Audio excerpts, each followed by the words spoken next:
Chambly, GA.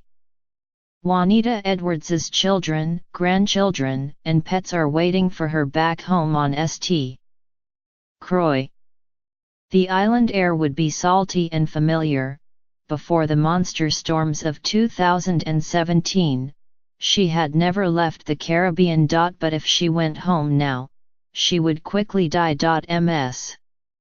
Edwards, 84, requires regular treatment for kidney failure, and the hurricanes that devastated the Caribbean last year crippled the region's ability to provide hemodialysis, the artificial blood cleansing process that can substitute for faltering kidneys. More than 200 dialysis patients like Ms. Edwards had to be evacuated last September from the United States Virgin Islands to distant places where they could be treated, and they have been far from home ever since. It's rough on her, Gloria Edwards, Ms. Edwards's daughter and primary caregiver, said as her mother dozed in the extended stay hotel room they share in the Atlanta metropolitan area, where many of the evacuees remain. She wants to go home. She wants to go home now. Federal health officials felt they had little choice, a decision reinforced as months have dragged on with halting recovery and little progress in restoring medical services in the Virgin Islands. We don't do paramedical evacuation often, and we certainly don't do it on this scale, said Capt. Charles Weir of the United States Public Health Service, who is a regional emergency coordinator in Atlanta with the Office of the Assistant Secretary for Preparedness and Response. The only option for those dialysis clients was to find dialysis services elsewhere.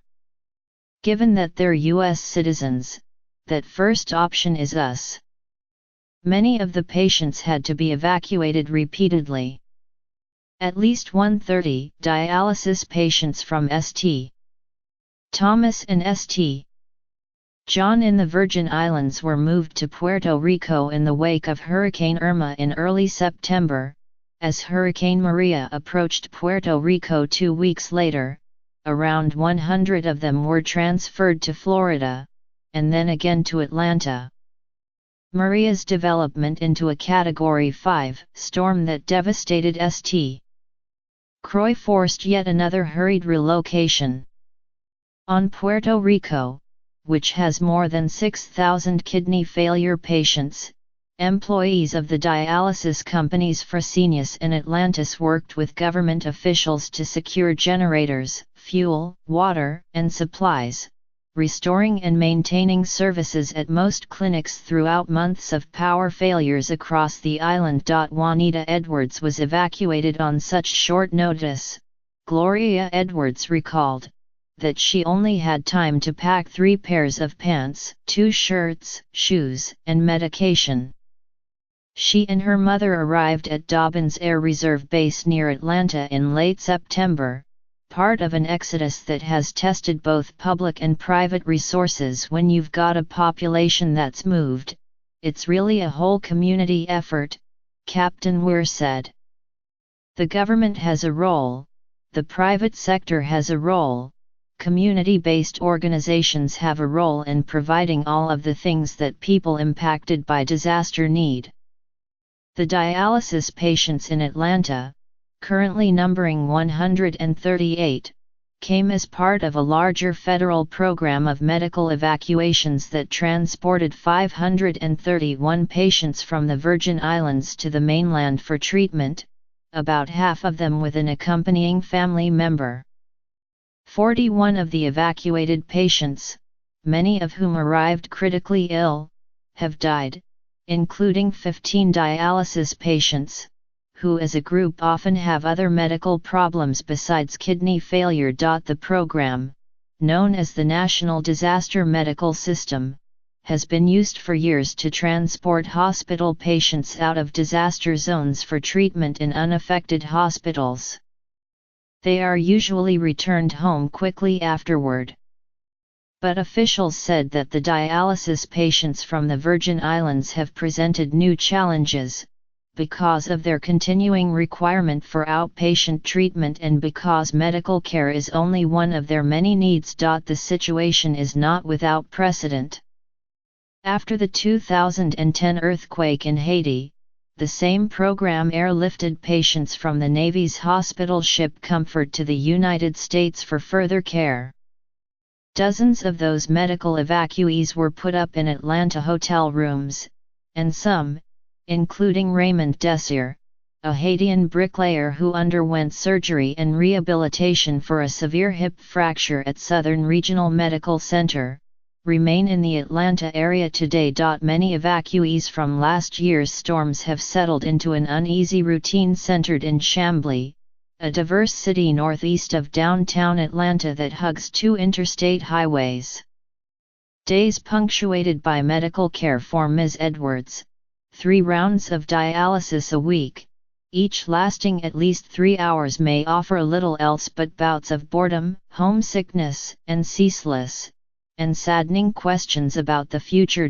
The Edwardses share a single bed in a room that has a stove, a refrigerator, and a coffee maker. They spend many hours there, eating Chinese food, watching old westerns, action movies, and cartoons, and talking about decades past on St.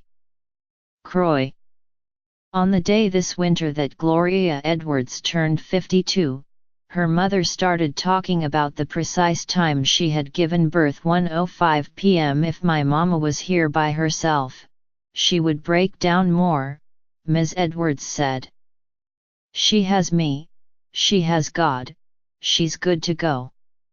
Ms. Edwards praised the efforts of emergency workers in helping her mother.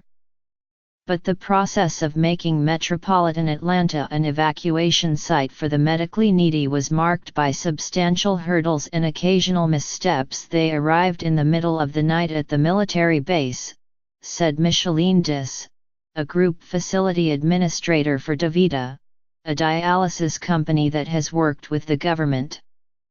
They needed them to have dialysis the next day. Ms. Dis was asked to arrange care for 64 of the patients. She called every dialysis facility in her region to see how many could be accommodated. In many cases the answer was none. She got better news from a clinic on Linden Avenue in Atlanta, within sight of the 55-story Bank of America Plaza that dominates the city's skyline. The recently renovated clinic could take 40 patients. Staff members agreed to work longer hours and established an additional shift for dialysis. But there were logistical problems. Some patients were placed in hotels far from their clinic, or would not be picked up on schedule, or would get back late and miss meals at their hotels. Patients had problems filling prescriptions.